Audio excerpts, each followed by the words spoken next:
Microsurfacing is similar to slurry seal.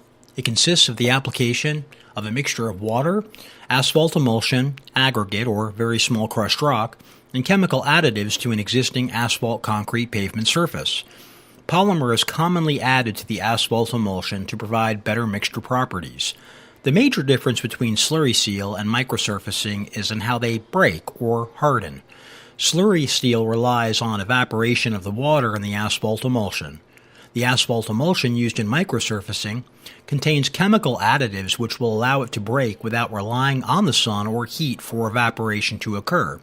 Thus, microsurfacing is an application that hardens quicker than slurry seals and can be used when conditions would not allow slurry seal to be successfully placed.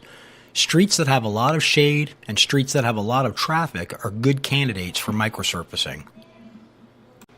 According to a recent eco-efficiency analysis of asphalt paving technology, it was found that microsurfacing is not only more economical, but it also causes less environmental impact than the traditional mill and fill strategy.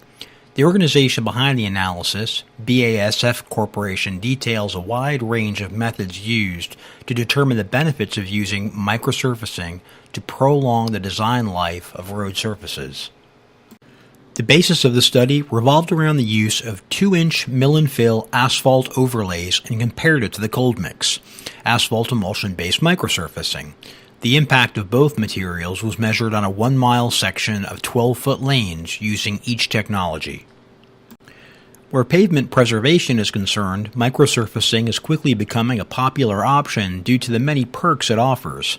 By simply mixing aggregate, mineral filler, water, and a polymer-modified asphalt emulsion, it creates a very unique result. When coated on a road surface, it can accept traffic in as little as an hour and is an ideal solution for a heavily traveled roadway. As a road maintenance strategy, it is ideal for leveling a street and filling cracks as they begin to appear. The concept behind mill and fill entails removing the existing surface layer with a milling machine and then transporting the material to a storage facility. New asphalt is then used to replace the milled location, allowing for upwards of 7 to 10 years of durability. While the use of mill and fill entails for less frequent maintenance, the cost still proves to be quite significant. The final comparison revealed while microsurfacing requires a single application every 5 to 7 years, it maintains a low cost due to the decreased levels of aggregate needed to maintain road surfaces. Asphalt-based mill and fill requires hot production environments and applications in addition to more asphalt and aggregate than microsurfacing, which results in a 40% increase in energy expenditures over microsurfacing.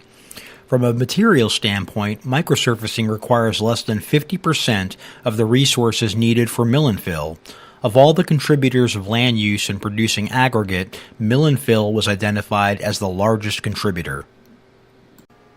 Mill and fill, in comparison to microsurfacing, uses as much as 2.5 times as many aggregates, which thus requires more asphalt binder than used in microsurfacing. This increased level of materials and work is necessary to offer the same 40-year life cycle offered by microsurfacing. The resulting impact is that mill and fill requires 25% more work and cost despite the more frequent applications required for microsurfacing. In the end, the study proves microsurfacing is the more cost and eco-efficient strategy for maintaining asphalt pavement surfaces.